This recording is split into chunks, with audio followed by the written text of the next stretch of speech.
albums still matter. Like books and Black lives, albums still matter. Tonight and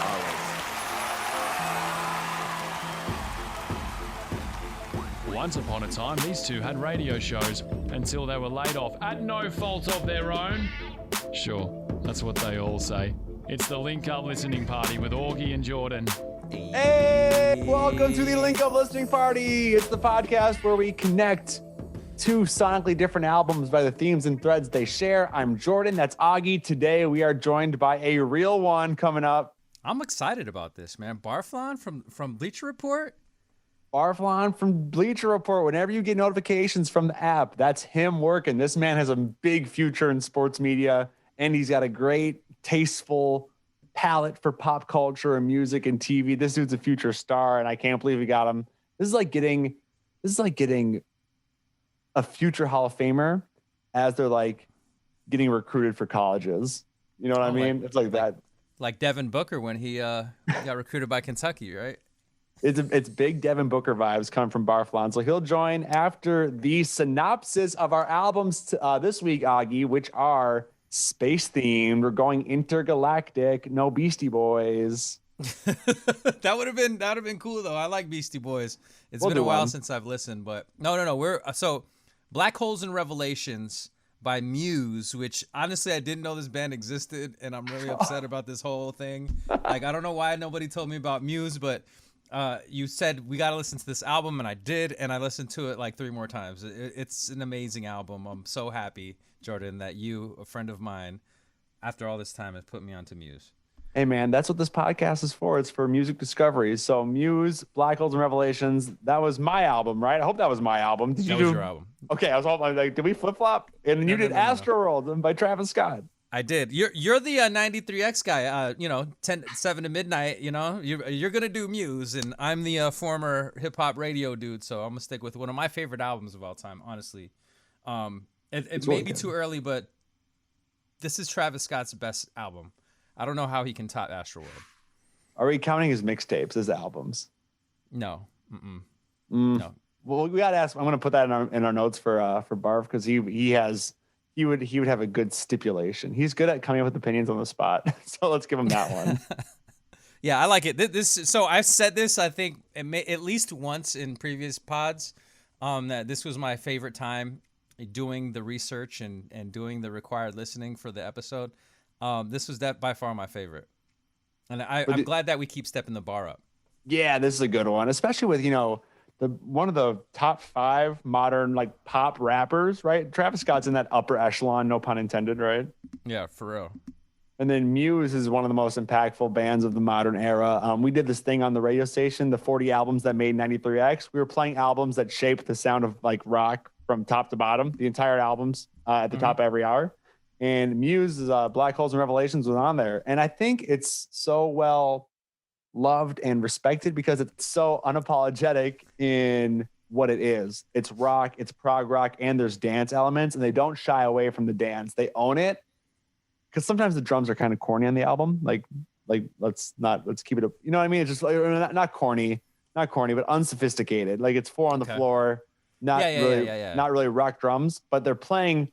This is what it is. You're right. Thanks for calling me on that. They're playing dance beats as rockified. They turned it into a rock lick, and I think that's really dope. I'm like, yeah, this is dance, and we don't care. You can hate it or love it, but we love it, and it shreds. So was this album top half or bottom half of the list from your former radio employer? This is my current radio employer. I'm sorry. I thought you said Go 96.3. I'm totally tripping. No. It's we didn't rank them.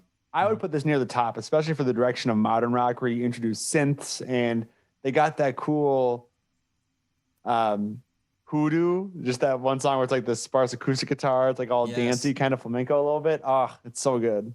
Yeah, they definitely stretched. But my favorite thing about a lot of the albums we've been picking is genre is not a thing to a lot of these artists, and that's another tie. That's a tie between these two albums here because, Travis Scott, he's enlisting the help of people like James Blake, people like Philip Bailey from Earth, Wind & Fire, John Mayer on 3 songs. Yes, Tame Impala, and you know what? He's like, I don't care. I like your music. I think you're talented. Let's get in the studio and let's vibe. And I feel like Muse is the same way, except it's just the 3 guys. Yeah, I am so impressed with Travis's ability to channel that that psychedelic sound, but also it was still lit. It's lit. Okay. He stuck to his mantra. He crushed it. And I share your sentiment. When I think about my favorite albums the last 5 years in the hip hop world, Astroworld's on there. Every song from this album had big play in the car. I was all over it. Whether it's Yosemite or No Bystanders or Coffee Bean at the end, I was running through these songs.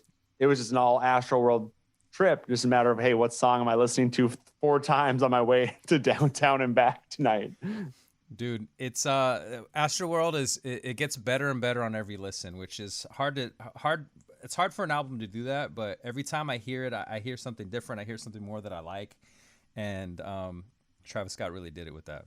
Do you want to go into the synopsis and tell us why we should care about this album, where this album came from, the stories behind the record? Let's frickin' go. Okay, so Astroworld had a really cool rollout back in 2018. Travis Scott was putting big blow-ups of his, is that the word? Big inflatables of his face. Inflatables of his face in Houston and LA and New York and places around. He was pumped up. The fans were pumped up. People loved Rodeo. He said that this album was an extension of Rodeo. And in August 3rd, 2018, we got the storied, the mythical, the Astroworld, which is an homage to his childhood. It's an homage to the city of Houston. It made me be proud to be from Houston, and I've only been there once. Houston pride runs through my veins every time I listen to this album. I got a big fan for Houston hip hop as a little flip aficionado. So Travis really reawoken some game over vibes within me. And this album, it went 3 times platinum in the digital age. That means like equivalent units. Song chart, every song on this album, all 17 tracks, charted on Billboard's Hot 100, which is pretty cool. That's superstardom, dude. That's Drake level activity. It doesn't always happen, and that's the one thing that I love about like the digital age is that all these random album cuts will chart. That didn't happen back when you had to purchase because things were either packaged as a single with a B-side or it was an album and you had to buy the whole thing. So like your favorite album cut off of Limp Bizkit's album wasn't charting, you know what I'm saying? But it should have. But that's another story. I'm turning around on Fred Durst because he's hilarious on TikTok. He does the funniest little skits. I want to talk to you about that. I haven't even looked. I'm glad that something he's doing is turning you around. He probably saw Jason Derulo and was like, you know what? I can revive my star. All I got to do is just go on TikTok and be funny. And I think he's doing it. Kids don't even know that Jason Derulo is a singer. They just know him as the TikTok guy. What a tragedy. They'll never know the joy of What You Say or... There's not a lot of joy in that. You're the one? Huh? There's not a lot of joy in what you say about the there's what? No Jason Derulo slander. Talk dirty as a shredder. Hey man, Jason Derulo did my girl Jordan Sparks dirty. That's Arizona love. You can't be doing Jordan Sparks like he did her. So he can stay out the combo. You can't come for the king, Jason Derulo. Is he the king? I don't know who's king. Is this your king? Is this your king? Is this your king? Jason Derulo could be a king. He's jacked. I don't know, man. I'll get Michael B. Jordan on his ass. Oh, well, yeah, Michael B. Jordan will crush. Yeah, I mean, okay. We're talking about 2 of the most ripped dudes in Hollywood. I didn't realize that Jason Derulo was ripped like Michael B. Jordan. I had no clue. Like he's always taking his shirt off in the TikToks. I'm not on TikTok like that, so. You got to be on TikTok like that. I know I should be. I'm really wasting the opportunity on TikTok, and I see you're taking advantage of it. It's just funny. My TikToks don't pop off like that anymore. If there's no Mandalorian, there's no popping off Jordan on TikTok. But it's the funniest thing. Speaking of this song, it's certified platinum, and one thing that I learned in my research for this, interesting. It went platinum and gold in a bunch of different countries, but New Zealand in particular went platinum. Do you know how many units that it sold equivalent in New Zealand? Really? This is such a confusing line. What happened in New Zealand? 15,000 units it sold in New Zealand, and it's certified platinum in New Zealand. Did they adjust? Did they standardize for the modern era? I don't know. I just maybe like because countries may not have like the population like that, and they brought it down. Yeah, and other countries were different too. Like 30,000 went gold in I don't know France. I have no idea. That makes so much sense, but I've never thought about that before. That it's not the same as it is in America. Yeah, it blows my mind. I was like, damn, like platinum off of 15,000. Like shit, let's go. I'm gonna go platinum in New Zealand. That is perspective shifting. That'd be impressive because that's a higher proportion. Like, well, it's the same proportion, but I feel like it seems like a more difficult feat because you just got to appeal to one kind of demographic and cultural base, or like one psychographic. You know how a culture has a psychographic. Mm-hmm. I feel like that'd be hard to tune into in New Zealand. This is becoming a sociological music business convo, and I can't handle it. Let's move on. I know the answer to that. You just get a Lorde feature, and then boom, platinum. Oh yeah, a Lorde feature. How much? I don't think she even does features like that. Hey, it'd be a bag.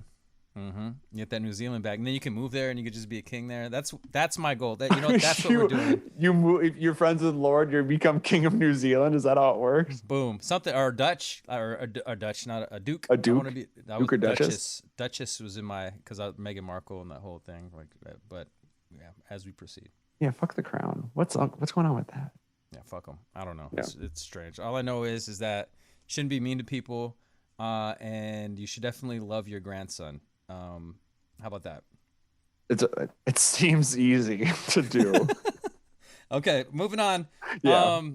So quote from Travis Scott, and this explains his thought behind the album. They tore down Astroworld, which is a Six Flags theme park in Houston. They tore down Astroworld to build more apartment space. That's what it's going to sound like taking an amusement park away from kids. We want it back. We want the building back. That's why I'm doing it. It took the fun out of the city. Dang. He's really riding for Houston. You got to love it. You got to respect it. It is, man. I felt like I was there with this album. Sicko. My other fact here is Sicko Mode, one of my favorite songs ever, but it lost the Grammy for Best Rap Song to Drake for the song God's Planet. I really don't know how to feel about this. Man, those were the two jams of the year, though. God's Planet and Sicko Mode, like... God's Plan is timeless and it's great. I just feel like Sicko Mode is a better song. I mean, that's just me. I don't know. That's 1A and 1B to me. I just remember whenever I'm DJing, you only love my bed and my mom, like cutting the volume. There's nothing like that. But for the Sicko Mode, here's the thing with Sicko Mode, you can't play the full song of Sicko Mode. You have to play just the Drake verse, and that's when it rings off. And that's funny. Or just like the intro. And Drake wasn't gonna lose on that. Like that's crazy to think about. It was a win-win for Drake right there. When do we have the GOAT talk with Drake? Because I think his commercial success just puts him up there. Hey man, people were talking about how he snapped on that lemon pepper freestyle verse. So it was. I had to listen to it like 5 times. I was like, God, this is good. This was better. It was better than the Bruno Mars song, which was amazing, by the way. No, lemon pepper, though it's fire, is not better than Leave the Door Open. Are you kidding me? I was transported with that song, by the way. The Bruno Mars, the Silk Sonic song. Yes, you're right. I was transported to another dimension. However, something about bars that gets me. It's personal preference. Bars just get me every single time. I get the tingle. When a bar really hits, I get that tingle, and all right. 1A and 1B. Moving on. I respect it. Yeah. And then you may remember controversy around this album with the album cover. Frank Ocean had sent Travis a cease and desist order to remove Carousel from the album, which Frank Ocean's prominently on. And this was because of David LaChapelle shooting the album cover with a trans model on it originally, and Travis had that trans model removed from it, caused a big stir.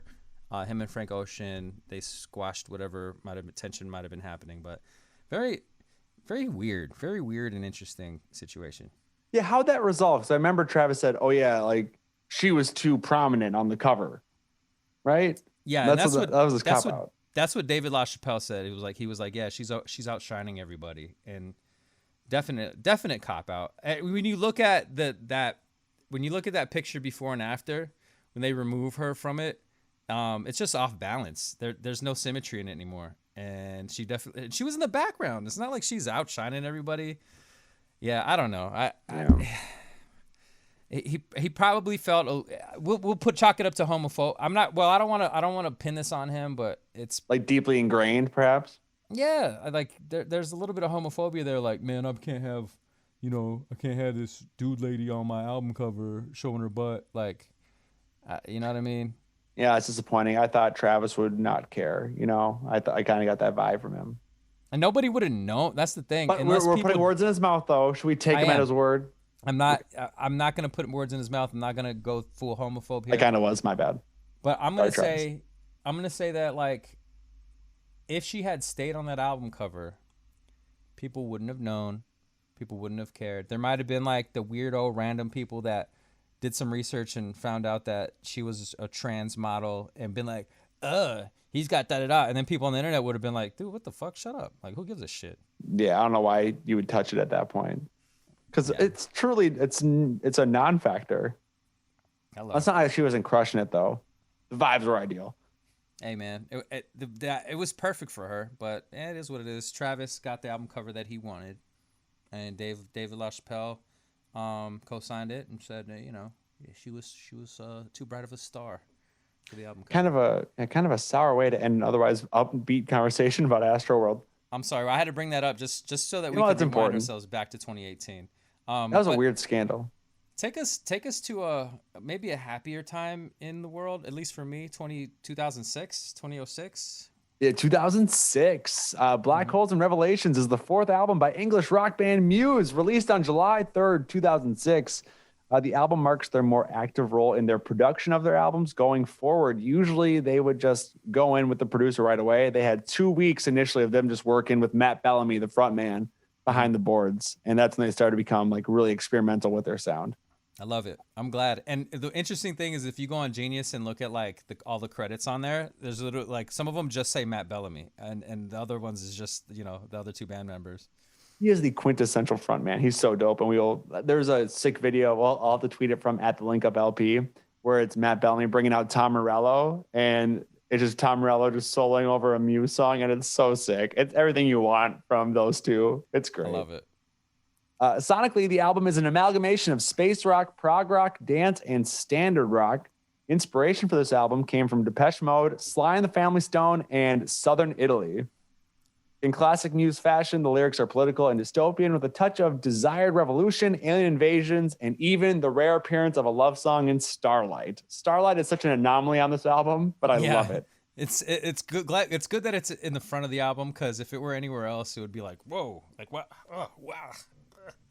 Yeah, it comes out of nowhere, and I love the song. I played it every wedding I DJ. I played during the dinner. I listen to it all the time in my personal life. It's one of probably in my top 100 songs of all time. I'm like, why did Muse make this song? It's not about starting a revolution. It's about loving someone. And it's really nice, but I don't get it. Well, you go down the black hole of love, I guess. That's what this album's about. I got a question for you because you brought up the space rock thing, and I saw this like throughout like my research for that album. What is space rock, and do we have any other comps? That's a great question. I was thinking Pink Floyd because it sounds spacey, but what is space rock a sound or a lyrical content? That's I think this is a space rock lyrical concept album. Okay. But Pink Floyd sounds more like space. Huh? You said standard rock. Now what is that? Just your standard rock. Like just what you'd imagine rock would be, like a Foo Fighters down the middle rock sound. Okay. Now, see, the thing is, going back to the space rock thing, because you brought up something just lyrical, the song Take a Bow is kind of spacey. When the intro is like... That's true. It's also really sad. Like, we're all going to burn in hell. I'm like, oh, not what I want. I was really in a really good headspace when I heard that. I was like, Muse, not now. I liked it. I was like, all right, like, this is taking me somewhere. Like, I was like, I'm ready for this ride. And then it took me. And I got to once again, Jordan, I got to thank you. Thank you. I'm glad you like it. I'm worried about what Barflaan thought about it because he's like, what's the album? And like, it's Black Holes and Revelations. And like, that's the first song. Because it's a really pleasant album. When you start with that, it's like, oh, these Satanists. Ugh. Not another rock Satanist. Not again. Mephisto. This album can attribute some of its prominence in pop culture standing to the Twilight movies. The single Supermassive Black Hole was featured during the infamous baseball scene in Twilight, where like the vampires show up, but or like the werewolves show up, but the vampires are playing baseball and like they're jacking home runs, but Edward Cullen like runs really fast and like catches it like 800 yards out, then chucks it back to prevent an inside the park home run. It makes no sense. Say what you want about the movies, but they did not miss the soundtracks, and I will perish upon that hill. There are some sweet songs on the Twilight soundtracks, and if you think, oh, that's a hot take music, that's outrageous, I will reject it. Because there's a Lupe Fiasco song on there too. I'll agree with you. Watching the movies and hating it every moment of it, but yeah, the music was good. That's from what I remember. Do you remember the baseball scene that I'm talking about? Mm-mm. Oh, it's the most iconic one. It goes viral like every 7 months, I swear. And whenever I see it, I go, there it is. It was a critical and commercial success and went number one all across the world, and even cracked the Billboard 200 top 10 in America. It was competing with like Nelly Furtado Promiscuous. Like it was like a pop success. You really brought me back to this era that it came out in. Like 2006 is nothing but a word, but once you say Nelly Furtado, now I'm there. We're talking about Promiscuous. We're talking about Cardinal Official, Dangerous. Oh my God, Dangerous. We're talking a little bit just post D12 Eminem. So like, Just Lose It. And like we're pre Just Lose It and shit. Wow. We are living in a world of wow. Okay. What a weird time for music. No, it was great. And here's the thing, that era gets hate like from, I think it was like 06, 07, 08, like radio program people will say, yeah, it was a terrible time for music. Hip hop was bad, but like, no. It was great. And those songs ring off at weddings, at clubs, wherever I've DJ'd, they go. I just feel like maybe music kind of stretched itself a little too far for some people, and people didn't know how to react. Kind of like 2016, 2017. Yeah, I like that. Astute observation, Auggie. Are you ready for spicy critics time? You didn't give us one, but I got one. I couldn't find one. I was looking. I couldn't find one for Sicko Mode. Astroworld. Everybody was like, yeah, this is his best album. He's done it great. And I agreed. So, yeah, boom. Easy. Well, I got you. With Noel Murray of the AV Club, he called the album a nightmare and gave it a D+. Oops. Here's a quote that gets kind of mean. Give Muse credit for remaking itself over the years into a full-blown theatrical experience and not just another echoing rock band. But that experience is, frankly, kind of shitty. Oh my God. See, dude, Mr. Murray, what were you listening? Did you hear the same album I heard? That's what I want to know. Yeah, and like you can't say that and not talk about why you think it's shitty. Like, where do they miss the mark? Because I don't know where they missed the mark. For the album being as diverse sonically as it is, it somehow flows. And I would like, if you can't, again, if I'm the editor, you can't say that without backing it up. I know it's 2006 and digital journalism isn't what it is now, but still. Come on. Right. My thing is like, I don't know. I agree with you wholeheartedly. You can't just say just say things. Don't just say things. Expand upon things. Yeah. So that ends the synopsis of Black Holes and Revelations. Auggie, should we introduce our new bit? Oh, no, this isn't a bit, sir. We're going to take a time out to shout out our sponsor that doesn't know that they're our sponsor. The unofficial presenter of the show every single week. They have no clue. Craig has no idea. I didn't text him. I didn't do anything. Great dude. Better hot sauce. This episode of the Link Up Listening Party is brought to you by Crybaby Craig's. You want to burn? Oh, sorry. You want to burn your mouth and then until it makes you cry, but you'll love it, and you cry great tears, and you cry hot tears, and you cry sad tears because you know that bottle's eventually going to go away? Crybaby Craig's, baby. Made in Minneapolis. It goes on anything. You want to put it on your eggs for the morning? By all means, fertilize it with that hot sauce. Dude, you will have baby chickens in your guts in no time. Baby, fertilize that shit. It's orange. It tastes good. And apparently it's rooster spooge. Let's fucking go. You wanna flavorize your meal? Just splurt, splurt, splurt. Whatever food you need. Skeet that sauce on your chicken. Skeet it on your cereal. Skeet it in your coffee. It doesn't matter. You know what? Matter of fact, actually, those were jokes. But put some hot sauce in some beer, and it rings off. And that hot sauce would be a great addition to any beer that you would love. Crybaby Craig's. Check them out on social media at Crybaby Craig's. Yeah.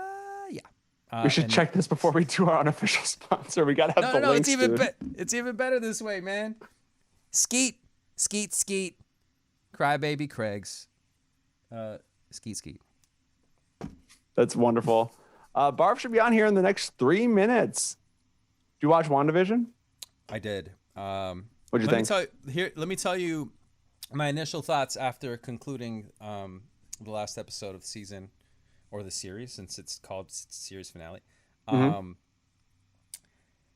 I didn't want to say I was underwhelmed, because it built up and this is a theme with a lot of these shows right now, except for Mandalorian, the end of season 2, that built up to a perfect fucking crescendo. This one, it built up and it built up and it built up, and I was like, yeah, we knew you were gonna fight Agatha Harkness. The best part of it was the second post-credit scene, when she's like going through the book and she's, she's doing the Doctor Strange. And then you hear like the babies, and it makes me think that her kids were actually still underneath that basement that she was in. Yeah, I don't know. They're in hell. Yeah, with Mephisto. Yeah, dude. I did not like the first half of the episode. The action, I was like, no, this show was so cool because it was so different. I made this narrative in my mind that it was like it was different and more weird than the Marvel universe, even though it's setting up Phase 4. Yeah. So the first half did not do it for me, but as soon as it got emotional with Wanda and her journey and actually addressing her grief, I was like, oh, we're getting emotional, Marvel. Let's go. And the way they've built up this rapport to be able to hit those emotional beats, it just really is resonating. So as soon as the battles were done and, the scene with her and Vision and the kids, and they're all saying goodbye, but in the most peaceful way, I was like, oh, this is phenomenal writing. And that's when I put away this is not the mutant show. It's not called Mutant Vision. It's not called Mephisto Vision. It's not Magneto Vision. It's WandaVision. It's about Wanda and Vision. And once I realized that it's about Wanda's journey and not about how they're going to do this stuff, I was like, damn, this actually is pretty sick. So I'm very happy with it once I've spent some time to settle with it, because I was pissed initially. Yeah, I didn't hate it, and I enjoyed it, and it was good, and it still was great storytelling. I have to second what you said about the emotional stuff with her and Vision, and her saying goodbye to her kids and telling Vision that he was going to come back, and then Vision hitting White Vision with the that paradox and White the Vision. Ship of Theseus. Fire introduction, by the way. That's any intro to philosophy. Any philosophy 101 students are like, yeah, let's go, Ship of Theseus. So, and that was really cool. And somehow they're gonna turn White Vision back into regular Vision, and everything's gonna be cool until it's not cool again. But overall it was cool.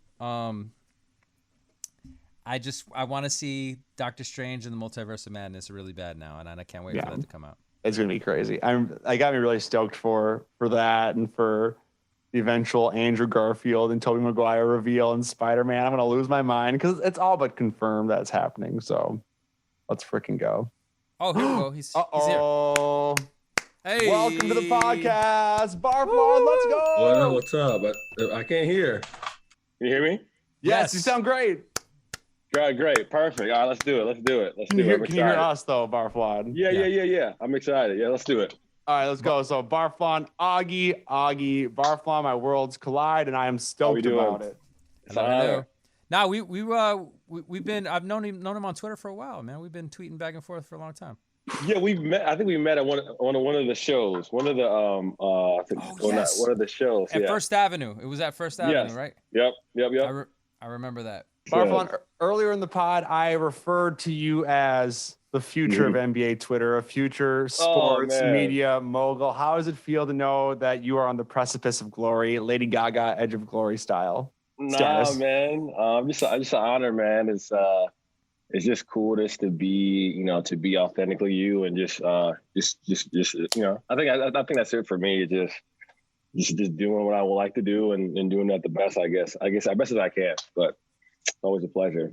Man, we're thankful to have you. And what's cool about NBA Twitter personalities is that they're not just NBA. They're not just like NFL dudes are just NFL dudes, but NBA Twitter is a tasteful group They know how to dress. Yes. They know how to listen to music, which is why we had to have you on for Astroworld and Muse Supermassive, or Muse Black Holes and Revelations, an album that is this is your first time listening to it, correct? Man, listen, my first time, there was a couple joints I like. I will say, you're giving NBA Twitter too much credit. We ain't nothing. But I appreciate we are not anything special. I wouldn't consider me a part of it, but yeah, man, it was my first time listening to it. I got some takes. I liked it a lot. So we just ran through the synopsis of both albums. And usually we're about to get into 5 fun facts where we just talk about fun things about the record or the record. But usually right here, it's nice to have a conversation about what we noticed that brought these two albums together. We were talking about earlier, Auggie, we were discussing what were we discussing? We were discussing WandaVision right before you jumped on. Well, yeah, but I'm talking about the similarities. Oh, so my thing, just thinking about these albums is they're both that they don't necessarily sit with genre, right? Like, you know, you want to think about rock, and Muse doesn't really fit into what they were doing with this album. There's so many different elements from so much. Like, it reminded me of an NERD album, how back and forth and here and there with the album it was. And Travis Scott's the same way. Travis Scott was working with Tame Impala on this album. He was working with James Blake. He was working with John Mayer. And he just kind of like stepped out. Did I say Tame Impala? He just kind of stepped out of he stepped out of his world and into other people's worlds, and then brought it back to Astroworld. And I feel like this is a great, like, these two artists are kind of they're similar in that way. Like, they're not afraid to step left and step right and step forward and step backward and use everything in their 3 dimensions. Mm-hmm. What'd you hear? What are your takes, Barflaan? Any album? Let's focus on Muse. What were your takes on Muse? I would like to hear, your fresh ears on it. Yeah, man, I got to be honest. When you sent me Muse, I'm like, who? But I'm so ignorant to rock music. But my first takeaway from it was that it wasn't traditional rock in 06, right? Like, I had this vision in my head. I thought I was gonna hear a lot of drums and but it had a lot of just blending, like he said, and how in the song. My favorite one was Starlight, where it had like multiple different sides of the song. It started off as one way, then it got on another way, then it got back. So I felt like it had 3 parts to it. So I really liked it sonically. I don't know, maybe just me, but it reminded me like something that could be in the 80s or something. 80s influence for me. Yeah. That's what I got too. It was like, it could have been in one of those John Hughes films from the 80s. Like ending Breakfast Club. Yep, exactly. I feel it. Should we go on to 5 fun facts, talk about some idiosyncrasies with these records, Auggie? Should I go first since we're on a Muse tangent right now? Yes, please do. All right, number 1, why the title Black Holes and Revelations, guys? Let's ask frontman Matt Bellamy. He says, they're the 2 areas of songwriting that, for me, this is a quote, make up the majority of this album. A revelation about yourself, something personal, something genuine of an everyday nature that maybe people can relate to. And then the black holes are these songs that are from the more unknown regions of the imagination. I thought it was just space and alien talk, but I guess he's getting real introspective on this one. When you said unknown regions, I just started thinking about something else completely different. What, Star Wars or? No. So you went Star Wars. Come on, man. Come on. The unknown regions are a part of Star Wars. Man up, bro. True. Man up. Man, I will not succumb to your hyper masculinity, sexual deviancies, Auggie. I refuse, I reject. Why don't you act your shoe size and not your age for once, Jordan, please? How dare you, frankly. My size 11s will run laps around you with my Star Wars knowledge. Whatever bar has a $200 trivia, I got you. Okay, number 2.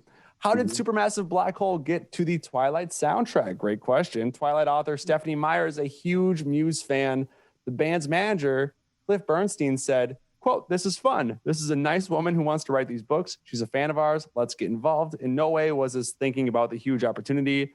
After the movie came out, downloads of the song more than doubled, went from 150,000 in a year to in excess of 300. And now, like we talked about earlier, that baseball scene where the vampires are playing baseball goes viral like every 7 months.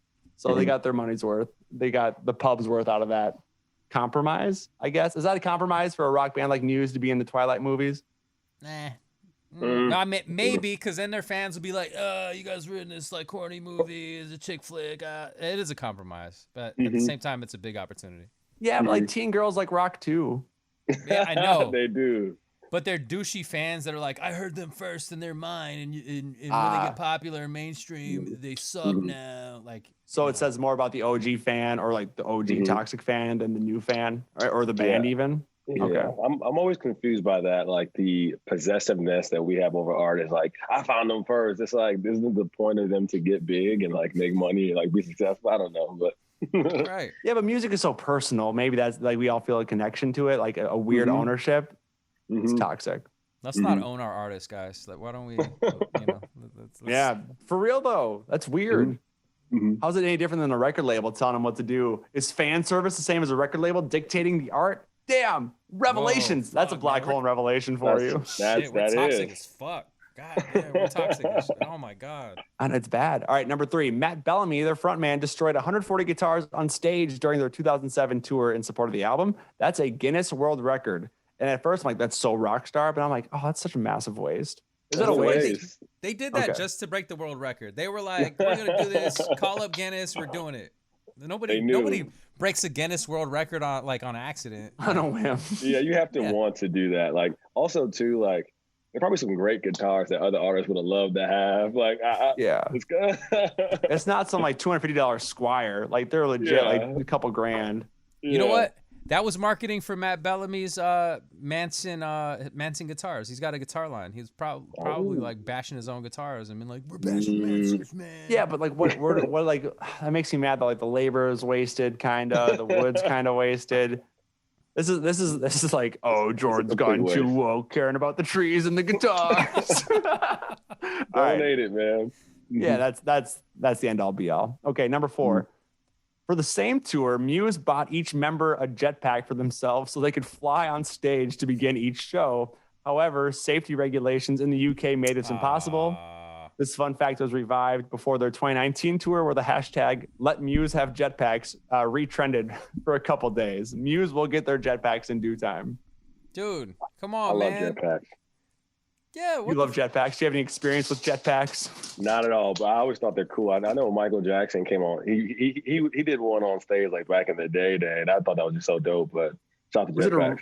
Was it a real jetpack or was he on strings? So I saw In Sync and they came down during Space Cowboy on some strings. Okay. So it was like a fake jetpack. He was definitely on the string. You're not putting Michael Jackson on the jetpack and letting him go. He's definitely on the string. I think Big Boy did it on the Kids' Choice Awards back in like 2003 or 4 when Speakerbox was popping off. And then he said jizz on the Kids' Choice Awards. No, he said eargasm. He said eargasm on the Kids' Choice Awards. Hey, eargasm's good, you know. You can't say eargasm on the Kids' Choice Awards. Euphoria through the ears. Come on. No, dude, they're sliming people. You can't say eargasm and then get slimed. What? Yo, why are they sliming people, man? That's problematic. Hold on, man. That's problematic. No, are you kidding me? I don't know. The whole thing, I would censor eargasm if I were Big Boy.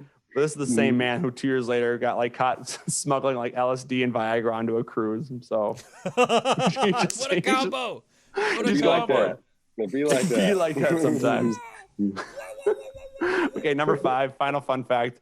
Black Holes and Revelations was potentially going to be a triple album. Thank God they didn't do it because that's just unlistenable. The first album would have been experimental electronica. The second would have been this album. Then the third would have been experimental rock. I feel like you can just summarize it and just have it be this album and cut the fat.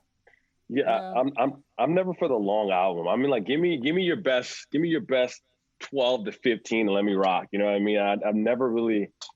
I think it's hard to do. It's just a lot. You know what I mean? Do you have a fair strike zone with Drake and More Life in that regard? See, I don't. Really? See, I didn't like the Scorpion length. I was like, all right, like, this is a lot. You know what I mean? Like, when it comes to chore to go through the album, it's like, all right, like, what am I doing here? But I like the short, concise, like, give me your best 12, 13, and let me just cook with this, you know? Yep. Yeah, I feel it. All right, I couldn't get through Auggie. Scorpion. I had to skip to the end. Like, I'm sorry, Scorpion, I just had to skip to the end. I was like, I got to hear this last track. Like, this is the one that everybody's talking about. Yeah. People hate on More Life. I think that's a much more redeemable album than Scorpion. Scorpion didn't do it for me. But again, I'm just a kid in Fridley, Minnesota. Like, what do I care? Oh, Jordan doesn't like Scorpion. Okay, whatever. I I agree, man. I think More Life is a great piece of art, and I like it a lot more than Scorpion for sure. Yeah. Jordan, you say you're in Fridley? You live in Fridley? I live in Fridley now. Yeah. Hey. So, but Jordan is the hardest New Brighton representative I've ever known, and it's just Sometimes not on brand. you got to leave your hometown. I learned that from Barflaan. You got to grow up Yeah, sometimes. that's true. It's a little cold, you know. I moved 5 minutes to the east, so it's fine. I'm not in my hometown anymore. Can I ask you this? Since Yeah. you're the hardest New Brighton representative ever, where's Old Brighton? Where's regular Brighton? England. It's England, Auggie. Is it regular Brighton is in England? Yeah. Was it that dope Brighton that they had to Beach. make a new one? You're fishing for the joke. I'm not going to take the bait with this. No, I Yeah, just they want to can know. do I it. was curious. I was driving through New Brighton and I was thinking, and this was a while ago, and I was going to text you, and I was like, I'll save it for the pod. And this was like 5 episodes ago. I'm glad we got there finally. It was worth Yeah. it. But okay, I'm going to talk about Sicko Mode. Can I give you 5 fun facts? Yes, I would love to hear them. All right, I'm going to give you 6 and possibly 7 on this. Oh, one. my It's God. one of my favorite albums. Very good. So here's my first fun fact, and this is for all the haters. Okay. Okay. Yes, Sicko Mode has 30 writers. Yes, it does. There's a reason for that, and it's not because Travis Scott doesn't know how to write a song. It's not because he's a whack artist. It's not because he's not creative. It's because there was 5 songs that were sampled, and there's 5 different producers on this album because, honestly, it's 3 songs in one. So, Give Me the Loot by Biggie was one of the songs. Of course, you're going to have Christopher Wallace as one of the writers and whoever produced that song. So, yeah, there's 30 writers. Travis Scott is still fantastic creative. Of course. Collaboration enhances creativity. That said, 30 is a bit excessive, but I'll still allow it. I'm just like, you're on thin ice, Trav. Yeah, I think I remember I don't really, I mean, I'm at a point where I don't care, man. As long as it's fire, it's fire. Like, I used to be the type, like, you got to write all your things. And I'm like, you don't have all that time to come up with all that dope stuff at time and time after again. I think I'm more like, if it's fire, man, whatever. But I ain't gonna lie, when I look at the writing credits, I'm like, damn, there's a lot of people on here. But then you remember there's like 3 different parts to it. Well, if it's fire, like, I'm down. Like, but but the worst is if you have all these writers and it ain't good. Yeah, that's when we got to talk. Yep. But here's the thing, though. Like, there's 3 words. Give me the loot from a Biggie song, and you got to list every writer on that song in the credits. So like that's why and there's 5 songs that are sampled. That's why. So I'm gonna give him the pass on that. That's for the haters. Speaking of haters, my fun fact number 2 is also for the haters. Okay. Jordan, I gotta thank you for this. Hey, it is just past All-Star weekend. I'm a big Suns fan, and for those of you back in 2018 when Sicko Mode dropped, when Drake said, "I'm wet like I'm Book," people didn't know what he was talking about. People were like, "Books aren't wet. Books like books are dry. You have to be able to open them." But he's talking about Devin Booker, 2-time All-Star.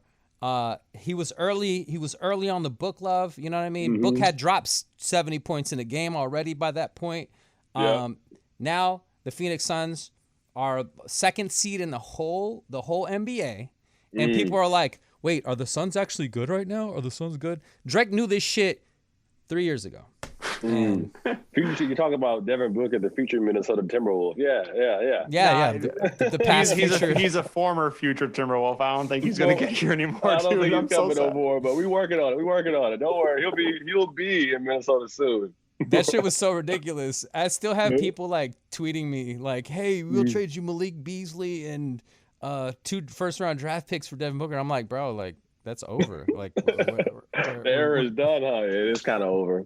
We're going to the playoffs. Like, you know what I'm saying? I just had to put that out there, beat my chest. And just on that line, wet like I'm Lizzie, I have to give a big shout out to Elizabeth Cambridge of the Las Vegas Aces. She dropped 53 points, still holds the WNBA record for most points in the game. That was for her. And you're going to be wet like your Book or wet like you're Lizzie. You got to put respect on both of their names. So that's for you guys. That's a fun fact for people that just don't know their hoops. Yeah, man, Liz Cambage is amazing. She's the truth. All right, fun fact number 3. You ready to get spicy? Let's get spicy. Let's do it. And we bring him up every podcast. Somehow he weasels his way into every podcast. Kanye Really? West. Let's Of course, do it. he was big mad at this album. And I keep talking about Sicko Mode. It's one of my favorite songs of all time. But and it's the most interesting song on this album. Just all the mystique surrounding it. And your man Kanye was big mad that his quote unquote brother-in-law kept Drake on the album, but removed him. Now, you may remember the song Watch with Lil Uzi Vert and Kanye West dropped before this album dropped. Yeah, I love the song. I love the beat is amazing. I'm going to dive more into that later.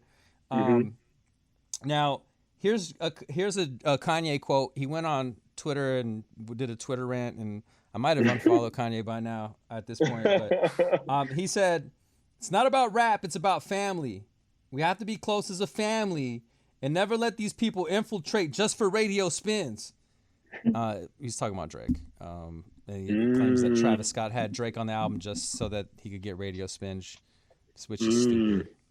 Not only is it just the radio spins thing and like the cutting album thing, it's the crept down the block, made a right line. It's the checks over stripes. That's what we like. Like Kanye, it's like, it's not even strays at this point. They're intentional. Right. And yeah, I was going to dig into that. So here's the thing about the crept down the block, make it right for everybody that's watching, listening, that doesn't know anything about the song. People at this time, I love the internet detectives, the internet sleuths out here, put their Sherlock Holmes hat on, and they figured out that Drake and Kanye West and Kim Kardashian West both live in the same neighborhood in Calabasas. And in order to get from Drake's house to Kim and Kanye's house, you have to go down the block and make a right. And that's what he's talking about in the song. I love it. I love how spicy this got. And this was a continuation of the Pusha T beef, because honestly, the Pusha T Drake beef was actually a Kanye West Drake beef, which we had learned from this album.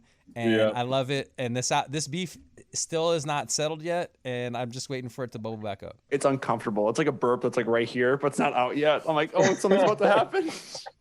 Yeah, I think I always said if Twitter detectives would have solved every crime ever known to man, there was Twitter around. Because once they get going, they swear they have the answer. Even if it's wrong, this is it, and we're not leaving off it. Like, this is it. This happened. It's like, no, it's not. This is what happened. So I always think it's funny how like they will try to solve every mystery in like 20 minutes. It's impressive. They're crowdsourcing crime and juicy gossip. Yep. Yo, these threads were hot at the time. I was in them. I was like in all of these threads. I was like, whoa, they drew a map. Like, it was a Google map. It was a Google map with the highlighted route, like showing their private property. I'm like, this is such a violation of their privacy. Like, we're doing too much. People know where they live, I guess. Fun fact number 4, Kevin Parker of Tame Impala, who's featured or co-writer and also played instruments on the song Skeletons. He said that Travis Scott likes his music in his studio at absolutely dangerous SPLs. Like, he said that his ears were rattling. He was uncomfortable. But then after a while, he kind of eased into it and hurt his eardrums permanently, and was able to sit in the studio sessions. Yeah. Did you see his Netflix doc? He did like the thing where he had like Netflix doc when he was like previewing a lot of the music, and everything was like at full blast. So like, I totally believe when you go to Travis Scott studio session, it is gonna be loud in there.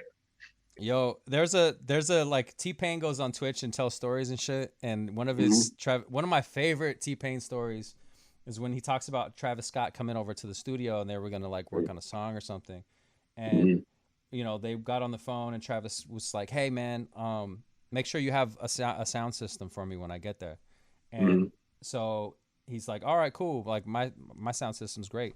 They get there and they're like, no, like this ain't it. Like, you gotta.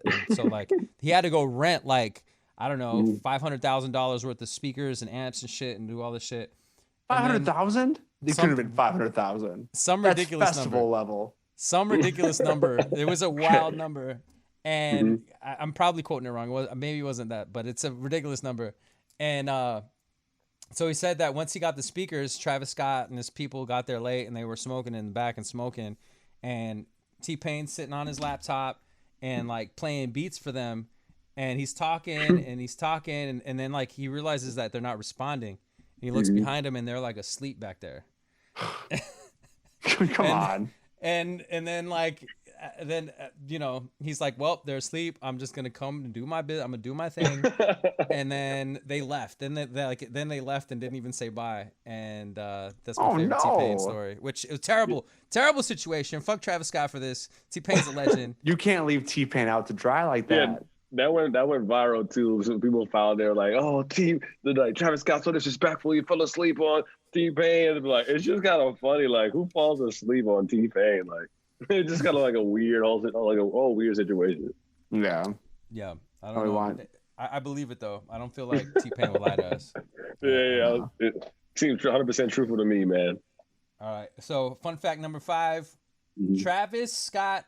You may wonder why Stevie Wonder, like, where did he came out? He's on the song playing harmonica, and Don't Try to Be God.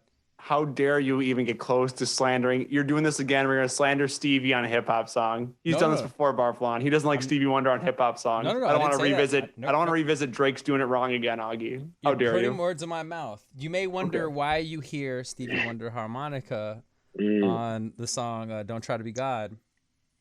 And the reason is because Travis Scott played Stevie Wonder's kid's 16th birthday party. Which is crazy to think that Stevie Wonder had a kid that was 16 years old. I'm not going to do the research on that. I believe it to be true. I don't know how many children this man has, but I'm sure he was 60 years old conceiving a child, which is crazy to think about. Yeah. And then they met at the party and they vibed, and Stevie Wonder was also uncomfortable probably with the sound pressure levels in the studio. You probably loved it like that then. I mean, you probably needed to get it. I don't even know like how you'd even like how loud was Stevie Wonder wants his music. He probably definitely turned it down for Stevie though. Yeah. Hopefully. Yeah. Stevie Wonder's like Daredevil, you know what I'm saying? Like he's hearing everything, you know? Fact. Easily. Auggie, I'm sorry for jumping on you. I thought you were about to slander Stevie on hip hop again, and I just couldn't handle it. I couldn't handle you going back to that well. Okay. What is this? So in our Drake and Lord podcast, Auggie was absolutely slandering the Stevie Wonder harmonica solo on Doing It Wrong by Drake. Wow. And I couldn't believe didn't slander it. So we got a bit called One's Gotta Go, which we're going to get to. Let's move into that. Let's go, Drake. All right, so Barflaan and Auggie, I'm going to give you guys 4 things from the periphery of Travis Scott's career, specifically close to this album. And you have to decide which one's got to go, and it would impact his career the least. Have a discussion about it. Okay. Got you. Number 1, Days Before Rodeo ceased to exist. Days Before Rodeo is a critical mixtape that is, I would argue, his best work and kind of made his indie stardom bubble up to a degree that was definitely priming. It was a very important priming record. There's no Drake on Sicko Mode. All the scandals gone. There goes the free press. It's just Travis and his kind of way too long, uninteresting parts on Sicko Mode. Sorry. I love it, but it's no.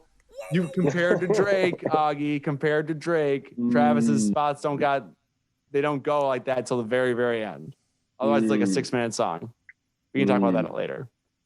So, Days Before Rodeo 1, no Drake on Sicko Mode. Number 3, Travis never affiliates with Kanye. It's all Grand Hustle and T.I. Number 4. Oh, my bad. Yep. Okay, go ahead. Number 4, the Travis Scott and Jordan 1 collab. The brown one with the reverse swoosh, one of the hardest kicks of all time. That's gone. Which one's no longer a part of Travis's life? Oh, that's easy. It's the shoes. Yeah, get rid of the kicks. Get rid of the kicks. They don't need to be there. It's easily the kicks because like it's cool and all, but like I feel like the Drake feature is so important. You know what I mean? Like, but the Days Before Rodeo is probably the number 1 that cannot go at all. Like out of all of those, I thought Days Before Rodeo was kind of set the stage because I remember going to the show. Do you remember when Red Bull used to do the $1 shows or whatever? And it was freezing. Yeah. And he came to me. That's what I knew was kind of, I was like, oh, this is kind of real. Like, because you hear artists and you like go to their show, you're like, yeah, whatever. But I went to the Traps thing at, I think, Fine Line or something. And all of a sudden he gets on stage. And then this is when the Yeezy first came out, like the first Yeezy, the first one. Like, this is the one where he goes and he says, to the most lit mother in here, who wants these shoes? I'm gonna give away the Yeezys that just came out like a week before, or like a couple weeks before. He's gonna give them away. Somebody went and climbed on top of a little thing at the concert and went crazy. He never got the shoes, I don't think. But like it would just go to show like that was people were really willing to do that for him at that. So I think it's easily the shoes to me. Yep. How do you know that this person didn't get the shoes? Was that person actually you? No, it was not, because I was definitely not doing that for some Yeezys, man. I was just gonna wait it out. I was gonna wait it out. You know what I mean? I was gonna wait it out. Like it's another release, but I wish it was me. But nah, I can't. Not for no shoes. But nah, it was cool to see. I think that like everything you said was critical, but the shoes is kind of like not really a necessity to me. I could be wrong though. It's a result of the success. You can take or leave. Okay. My question for that is what team does Travis Scott play for? Like we don't the need NBA? we don't need shoes. We don't need Travis Scott shoes. I feel like it would have been like cool. Like the Drake. I think What do you think, Jordan? I think I agree. I think the shoes are a bigger deal than we're giving them credit for. But I think, like I said, it was a result of the massive success, and it was like a fun little cherry on top. I don't think it really played a part of his ascension to fame. He was already there. So it's probably the easiest one. I have the shoes. I love them, but I just those? I just don't think like because without that Drake feature, I mean, like sun is down, freezing cold, like that's you know what I mean? Yeah. I can't believe you beat that woman's son on the sneakers app to get those back in the day. I know, like I was one of the two. One of the two that got him. All right, Auggie, you got one's got to go for Muse. I got you. All right, so giving you four things, and one of them's got to be banished from existence out of the multiverse. All right, here we go. For Muse, the New World Order is number one, referenced on this album quite frequently. So like conspiracy never exists and they can't get inspiration from it? Exactly. Number two, the Twilight soundtrack.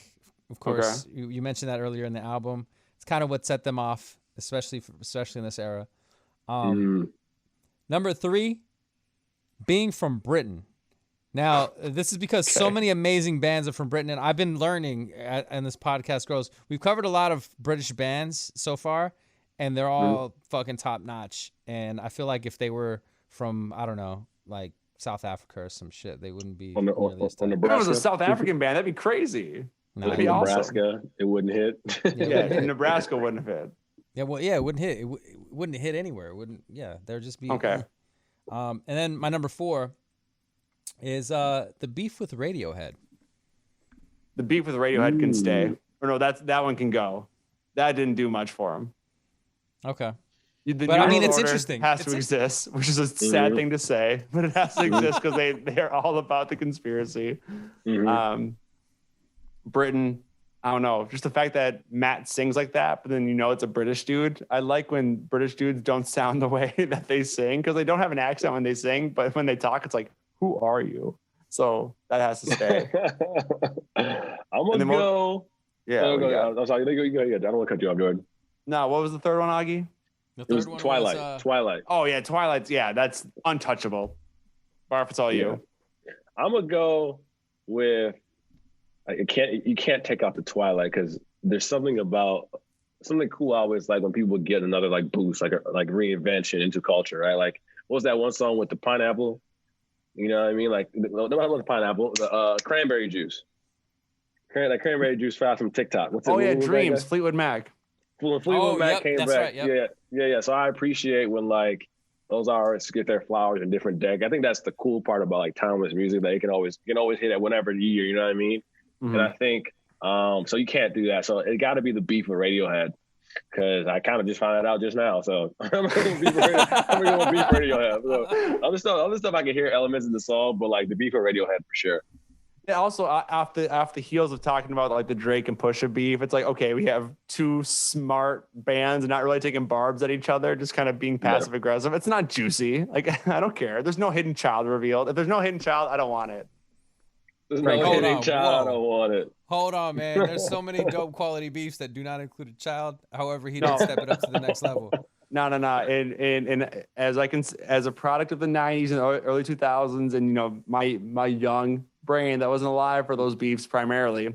There's no hidden kid. There's nothing on the line. Yeah, there's nothing on the line. If it's not the DNA test result, I feel it.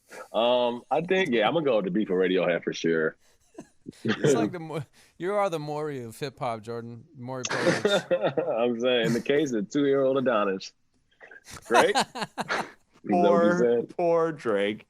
Auggie, it's time. Let's skip the gateway drug and go right to the link up, shall we? Well, I gotta talk about the gateway drug just for a second because I have to bring up Watch a little bit more. Okay, let's talk about Watch because that's my gateway drug, and that Watch isn't actually even on the album. But Watch is the way that those flutes hit or whatever that instrument is, those flutes hit. It makes me feel like I'm actually on a roller coaster, and the fact that he left this song off for whatever reason it was, and I suspect that it was the Kanye verse, and to me. Because Kanye was in a bad way at this time, and it's very recent history, so we all know, but I'm just going to rehash it a little bit. He went on TMZ, and he said that slavery was a choice. It was the stupidest, most ignorant thing you could say, and I'm sure that was the reason why Travis Scott left him off the album. But what I maybe would have done, and I'm not in that situation, is it's like, just leave the verse off. We get the best verse. That was the best verse in the song. Nah, but get a Lil Uzi Vert. Lil Uzi Vert is on the hook. Get a Lil Uzi Vert verse. We didn't have a Lil Uzi Vert verse on there, if memory is correct. Yeah, he did the first one. That's right. You're right. Get another one from him. Fuck it. It wasn't that good. Get Gunna on the song. Hey, man, I do love how bad some of these Kanye verses are because they're just kind of funny. Like when he said, like don't never trust a bartender that don't drink. It's like, what? Like, what are you talking about? You said sometimes I feel like Jordan. Sometimes I feel trapped. Jordan with no field jack. Oh man, he said 1 year is the Illuminati, next year is the second place. They don't want me to change now, I'll be running place. Like what? And so I honestly enjoyed it. Like I don't know why it was bad, but I was like, this is actually maybe because it was like, funny. Like one line, I know Larry David was the mind behind Seinfeld. Step into my minefield. I want to know how pain feels. Opie said, "Opium pharmacy, the real trap." Like the problem with Kanye is that I felt that what now is there was he would get to these points in a much more clever and much more thought out way. Whereas like his recent verses are all like he just says it, doesn't really dig deep into it, right? Like even like you kind of peep that on like this has been it's not a Kanye podcast, but on like the Yeezus and stuff like that, it was kind of like even though he was kind of saying it was a well thought out. I feel like a lot of his verses like, oh, I see what you mean, but it's not these thoughts aren't thought out. That you're just saying it like I feel like this way. It's like, oh, okay, like yeah. What about it? And so I totally get why it wasn't on there because I don't know, does it really fit? What would you put it in the sequencing of like? And intro. I thought about that. It wouldn't be the intro, but I think it would go like right after R.I.P. Screw. I feel like that's a great spot for it. Or it would go maybe right after Astro Thunder. Like it maybe earlier. I think after R.I.P. Screw is the perfect spot. Gotcha. I can see No Bystander after No Bystanders or before. I can see that. I like that if you just the little girl like this is the last time we're gonna be in Astroworld and that's how the album starts. That would just shatter my brain. Yeah, true. Yeah. Okay, the start would have been cool. And then the carnival noises come in. Oh, shout out that girl though. Oh. That girl. Yeah, shout out to her. That girl like didn't even know she was about to be on that song, and she like was just listening to Spotify and heard herself and couldn't believe it. Did she get paid? She better have gotten paid. They didn't Travis, he's taking so many L's this podcast. Pay her. Yeah, I don't think 30 she got riders it on sicko mode. What's one more? I don't know. I don't think the money came. Oh, poor that makes Travis. You sad. Poor Travis. Poor Travis. Only dating the richest woman in the world at that point. Yeah, he's doing fine. All right, link up time, shall we? Yes. Do you want to do your intro or should I explain it first? Explain it. All right, Barflaan. So the link up is the game where Auggie and I try to compare these two artists together by as many things as possible. You are the judge. You set the stipulation. So if we say a link and you don't think it's of quality, you verbalize like a buzzer. If you like it, you say ding, and whoever gets that first buzzer is out of there and then gets the punishment that you devised. Got you. Okay. Perfect. All right, Auggie, do your little bit. Jordan, I couldn't find my microphone. I think my wife hit it. The one with the echo? That was so much fun. I know, it is a ton of fun, and I was looking for it earlier and I couldn't find it. And we're switching from I don't know if you see my background, but my bedroom's going from a queen bed to a king bed, and it's fucked up right now. Got you. But here we go. Without the effects, it's now time for the Link Up Listening Party Challenge. It's not as fun without the microphone. It's Auggie versus Jordan. Okay. All right. Let's go. Auggie, you're going first this week. Give us your first link. All right. Here we go. I texted you, Jordan, and I told you I had like the Sistine Chapel of links. I'm going to save that. Okay. All right. I'm going to just give a simple link here. Here we go. Travis Scott took psychedelics and went stargazing at the starlight. I like it. I rock with that one. Ding, ding. Boom. Okay. There we go. Yep. Here we go. Matt Bellamy, the frontman of Muse, has two cats named Kim and Kanye. Kanye signed Travis to a good music distribution deal in 2012, and they have many songs together, which we've discussed. Okay. Good. Find me a few. Good answer. I like that. All right. Okay. Good. That was Thank you. Good research there, Jordan. I like that. All right. So on the Muse album, Black Holes and Revelations, song Map of the Problématique, which I'm going to start using that word now. Problématique. Yeah, whenever we're talking about problematic things, it's going to be problématique.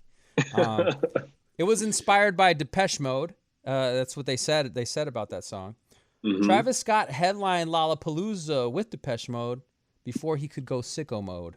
And this was Lollapalooza Paris, and he did this performance 1 hour before the album actually came out. Wow. Yeah, that's really good, man. That's a good answer. Good answer. You keep doing these little bob and weaves, Auggie. I don't rock with it. Okay. Don't hate on me, bro. I'm just saying. I don't appreciate the liberties you're taking. Okay, here we go. Yep. Travis Scott once performed inside of a Fortnite video game. Remember that? He was inside not inside of a Fortnite. He performed in Fortnite. In the esports world, there is a professional Fortnite team named Muse based out of Malaysia. Wow. That's a good one. Fortnite, that's a ding for me. That's a ding for me. There we go. All right, Jordan, I'm giving it to you, man. I want you to appreciate this link. This was a lot of work. This is art right here. This is the Sistine Chapel of links. Okay. This is you're setting yourself up. I'm linking through beef. All right. This is a pure beef link. Okay. 6 degrees of beef. All right. Okay. Matt Bellamy, front man of Muse, has beef with Tom York. It's a weird little beef, thing. Tom York is a weirdo, from what I've seen. Tom York also has beef with Sam Smith, everybody's favorite British singer. Sam Smith now sided with Kim Kardashian in her beef with Taylor Swift. And of course, Kim Kardashian had sex with Drake, which is part of his beef with Kanye, and Drake references this on Sicko Mode. That's a lot. I'm on the fence here. I'm gonna give it a ding. Oh, now we're getting to the ones where I'm like, I don't know about it was these artful, bro. It was artful. That is a really good one. Okay, in 2013, the 1975 opened up for Muse in Manchester. The 1975 also has a song with Travis Scott, Don't Play. We discussed in our 1975 pod 2 weeks ago. It's a link. That's a link. Let's link it. All right. Where am I at? So this is pretty hard. I don't know how y'all do this. I would have been done that too. I'm nervous. Travis Scott's baby mom, Kylie Jenner, made a young Iowans fashion line pop off when she put on his Muse hoodie. I gotta go no link there. No link for me. No link. That was trash. Are you kidding me? No link. Bro. No link. his line is called Muse, and she put. That's not the band though. It's not the band though. Still Muse, man. Hey, listen, that was good. That was good. That was even a bad miss. That was a good shot. Good shot. It was good shot, but it rimmed out. Yeah, it was Anthony Edwards. It was Anthony Edwards versus the Grizzlies. Yeah, it was the game winner. All right, Barflaan, what's the punishment for Auggie this week? How about this? You gotta go eat at a restaurant in New Brighton. You gotta go to Cowboy Jack's. That sucks for you. Yeah, just go eat at a restaurant in New Brighton. Nothing crazy. That's it. All right, I'll just do pull that. up. What's his hometown? What's the best places to eat in New Brighton? I think we should support. I think you should go get some takeout from Wong's Kitchen, family owned on Silver Lake Road, back in the early 90s, maybe even late 80s, when my parents were still together. They got Wong's Kitchen got robbed, and the check my dad wrote was in the register. So Wong, the dad, Wong, had to call all the customers that came through and said, "I'm sorry, your check was stolen. Cancel. Check your accounts. I got you on some free food." And ever since then, the Alamat family's rocked with the Wong family. So go to Wong's Kitchen, show some love to some real ones. Yo, wow, look at that. Hold on, man. This episode of the Link Up Listening Party is also brought to you by Wong's Kitchen in New Brighton. Go get you some food. They've been in business since the 80s, and they're good people. Look at that. That's good. That's a good story. We've been doing unofficial sponsors, just throwing in love to businesses we like. Hey, look, it'll come soon.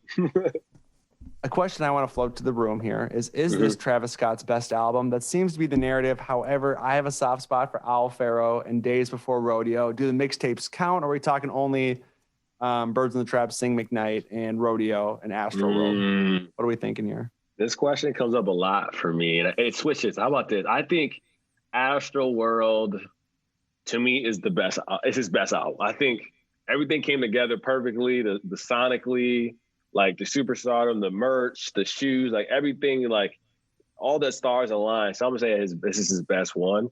But I have a soft spot for Birds in the Trap Sing. That's kind of one of my favorites. That's kind of one of my most listened, I would say, for me easily. Like, I listened to Way Back and First Take on there, so I love that one a lot. I don't know how about what do you guys think? So for me, I want to compare this album Astroworld to Kanye's Late Registration. And they're at two different points in their career when they made these albums, but like, so Kanye with College Dropout, like he was doing something different. Everybody's like, wow, this guy's great. You know, you got to hear Kanye West. Kanye West is saying stuff that nobody's saying, and the production is amazing, and this, that, and so forth. And I feel like that's what you got with Days Before Rodeo. That's what you got with Birds in the Trap, Sing McKnight. But with this one, Late Registration was Kanye like realizing that like basically he had all the tools in his toolbox, and he was doing everything, and what he ended up doing was making almost like a classical album in that sense. Like that's why I like Late Registration, because everything is just it's like orchestral. He's like rather than writing songs, he's composing. They're arranged. There's movements. Yeah. Well, that's a lot of John Bryan. John Bryan's really doing the heavy lifting on that record. If we're keeping it a buck, but Jordan keeping it a buck. Yeah. I guess Kanye arranged it, but John Bryan. When you get one of the best composers of the modern era with one of the best producers, when you get a guy that knows classical songwriting with a guy that knows pop and hip hop songwriting. Never mind, he's not doing the heavy lifting, but it's 50-50. But let's give John Bryan his flowers too. Let's make sure his flowers. Shout out to John Bryan, man. John Bryan. Yeah. I didn't know that. Give him a ding. Give him a ding. Yeah. He also worked with Mac Miller on Circles as well. So here's the thing, Auggie. That's interesting. So if I was going to compare Astroworld to a Kanye album, I was thinking it's more graduation. It's more like, I got y'all. Now I'm about to make like the best. Like I'm about to hit you with all the hits. I'm hit you with the Can't Tell Me Nothing. I'm hit you with this, and it's like I'm gonna be everywhere. It's like this is the one album you can't deny because I know what you want to hear. I'm gonna make it for you. You're just gonna have to love it. Like that's kind of what I got from it. But that's a good way to think about it too. I thought, now that you put it that way. I agree with you, Barf. I think it's more graduation or like the Black Album, Jay-Z stuff where it's like it's much more sonically diverse, whereas Late Registration's really concise. Yes, Astroworld has the psychedelic thing going for it, but Sicko Mode is just a shredder of a hip hop song. Coffee Beans, that upbeat, almost boom bap feel. I don't even know what kind of genre No Bystanders is. Tear the club up. Yeah. Oh, Yeah. Speaking of it's no everywhere. bystanders, I just have to say this because I was, going back to the gateway drug. I was thinking about that. Like no bystanders could. I thought about like Stargazing. Stargazing is an amazing song and I love it. And it had its own success. But if you're thinking from like a radio, like programmer's brain, it's no bystanders. And honestly, radio programmers, if you're listening in 2021 when nobody's putting out music, put no bystanders in your rotation. It's Juice WRLD, it's Sheck West, it's Travis Scott, and it's amazing. It's such a brilliant. The hook is amazing with Juice WRLD. The party never ends. I can't do that, but, Yeah, in the hotel lot. Yeah. Were you at the sound set when Travis headlined? I was. That's when he first got Kylie too. He made Kylie was everybody backstage. he made everybody leave in the back. I was like, oh damn, that makes sense. All right, And dude, that was the best sound set. Okay, that was top 2 sound set I remember. That one, and then the J. Cole, Big Sean, Ludacris one. That one was hard 2014 too. was crazy. Yeah, Or was that 2014 2015? went stupid. Yeah. So that was my 2 favorites. Yeah. I remember. So here's the bit. What happened? So I used my press pass from Go 95.3 to get super duper backstage where I found a massage tent. So I was getting a massage way back there at Soundset, and then I looked up and it was a back massage, Auggie. How dare you hit the wall for that? And then I remember I look up for my massage and I see Kylie and Travis doing this bit, holding hands, swinging like this backstage at Sounds. I'm like, that man's in love. And then I went out and saw Lauryn Hill rip it up, and then the thunderstorm came, and then Travis tore it up on the big freaking bird. That was an incredible. That's number one sound set for me all time. Just to see 35,000 people mobbing like that. That was crazy. Yeah, the rain made it better, low key. Added an effect to it. Man, it was like when you got done, it was like it felt like a workout after going to a Travis concert. You feel like you just ran like 7 games in 5-on-5. So it was cool. And then, like, remember he hurt his ribs for like 2 songs and he couldn't sing, but he was going, I want to do it for you guys. I'm like, Travis is good. He's going to leave it on the floor for us. Oh, man, the bird was weird. I don't like birds. I don't like birds like that. But I get it. It was dope, man. I was a top 5 sound set for sure. Oh, yeah. So when we got word that he was having a baby with Kylie Jenner, we like did the math on this on our show. We did the math and we were like, yo, like, that baby might have been conceived like around the time he was in Minnesota for the show. And we're like, yo, like, it has to be. It has to be. It has to be. Kylie was there, blah, blah, blah, blah. Yeah. And I think, I don't remember which one of us, but we were like, yo, like, what if he names the kid like Storm or something? That's right. And so wow. like we predicted that shit. And then they named it Stormy and we were like, we fucking wow. We were like, I remember that. We put 2 and 2 together. Shit. Yeah. That's funny. That baby was conceived like right after the show. Find the porta potty at Soundset where it happened. Geez. It was on the massage table. Come on, man. No, it was the Soundset porta potty. We gotta you had find the it. massage table warmed up. Nah, that's interesting. Stormy, that's funny. That's weird. That's a scary one. That's like the Twitter sleuths, but it's just Auggie and Sophia. We figured it out. We figured it out because when the announcement was dropped, we were like, "Yo, like the timeline lines up. She's 3 months pregnant or whatever it was," and we were like, "That was Soundset." Oh, the party never. The party never ends. Fuck the club up. Shoot the club up. The club up. Oh my That's God! more like it. Calm down. That is more like it, I guess. Yeah. All right, Esley, do we have any more music talk to get into? Barflaan, any thoughts you'd like to get out about Muse or Trav?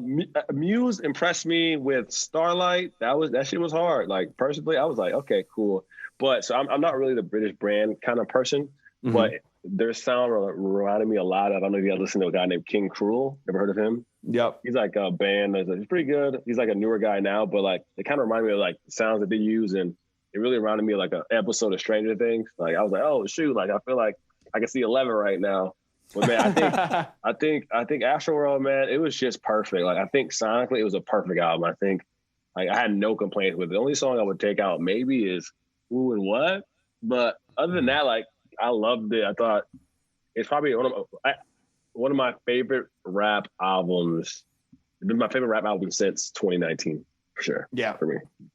Yo, I got a question for the room. I got a take. I have a take here. Give it to us. It's slightly warm. It's Mhm. it's not the hottest of takes, but personally, I think, and I want to know what you guys think. On "Stop Trying to Be God," which is a great, and when I try to pick out my favorite songs from this album, like it's hard because there's so many great songs. "Stop Trying to Be God" is just so good. You got Philip Bailey from Earth, Wind & Fire on this. You got Stevie Wonder. Like you got Kid Cudi. Now Kid Cudi, you just did it. You did the hums.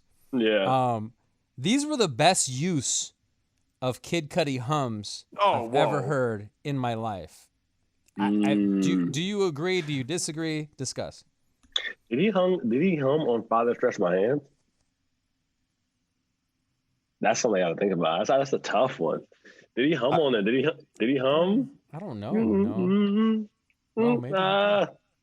Nah. Okay, I see it. I'm gonna go with no because I haven't thought about it, but I see it. Like I feel like I see the vision, but I'm not ready to grab it yet. But I do like it. I do. I want to hear like "Father that Stretch My Hands." I want to hear that song now. Yeah. Does he hum on there? He doesn't hum on that. Ooh, I got a question for you guys. Do you guys believe that let's get into the Twitter mysteries. They said that "Stop Trying to Be God" is a diss song to Kanye. Do you guys think?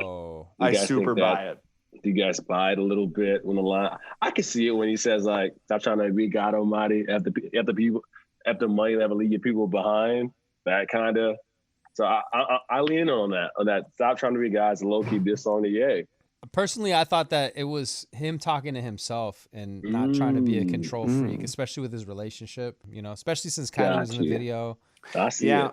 I'm looking at the lyrics, and I think the hook is definitely Kanye adjacent, given, he had Yeezus, and he was working on Yandi, and oh my God. He abandoned a lot of his like Chicago friends up until recently, from what they say.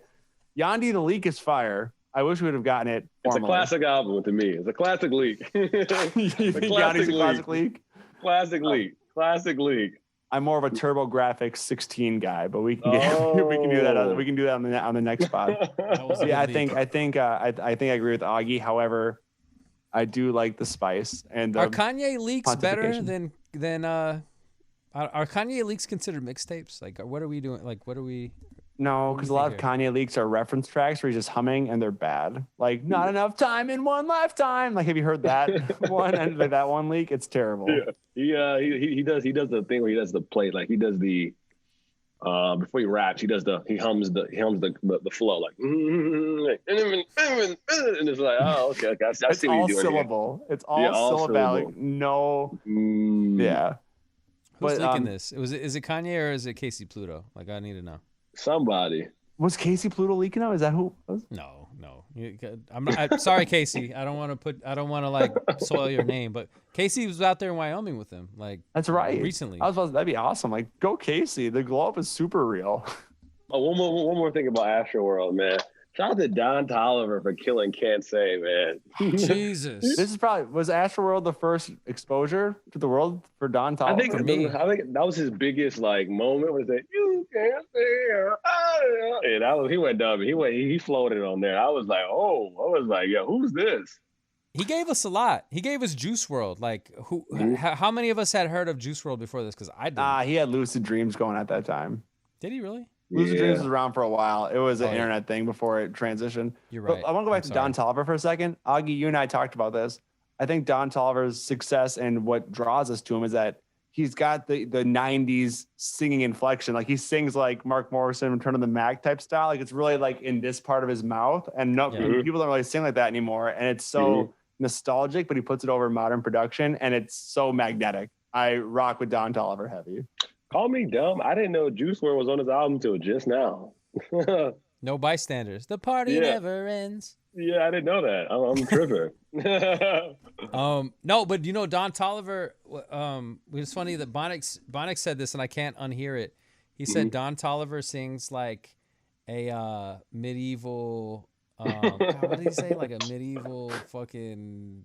I don't even know what it was, but he said something medieval, and I can't unhear it. Like a Game of Thrones character. I see it. Yeah, All right. like that, yeah. I wish. Yeah, I'm not hearing it, but I'd like to hear what Bonix had to say.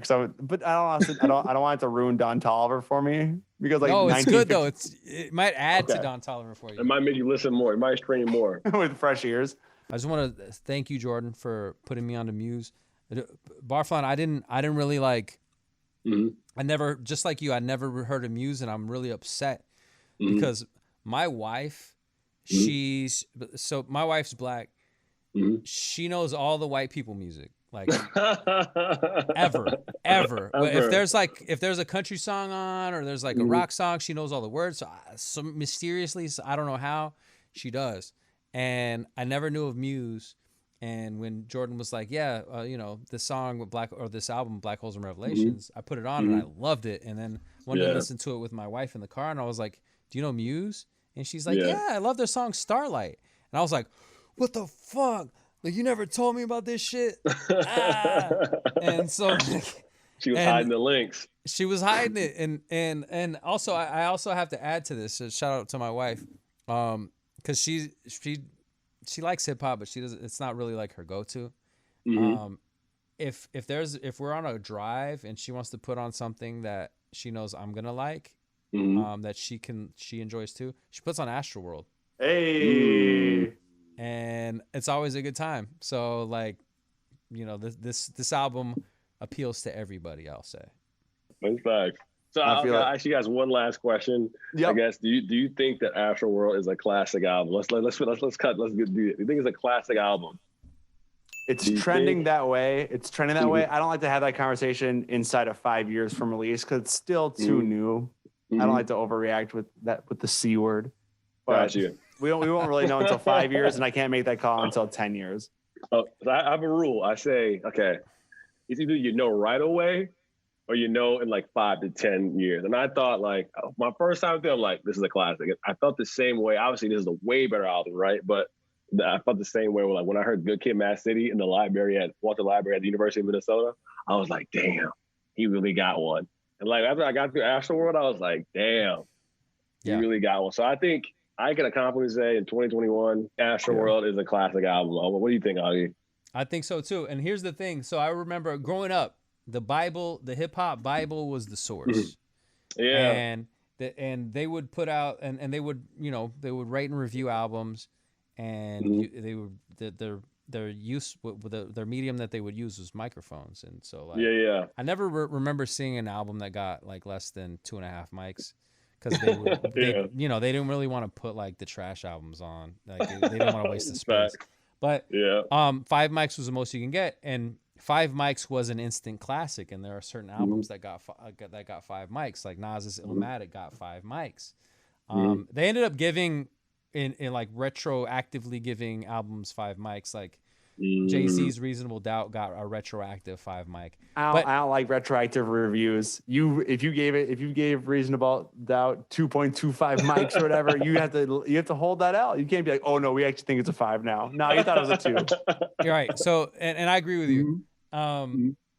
But so we don't really have that medium anymore. Like, Double XL, they give their XL and their XXL and whatever. But like, nobody goes to the website for that right now. Like you're going there for the latest news on Cardi B or whatever the fuck.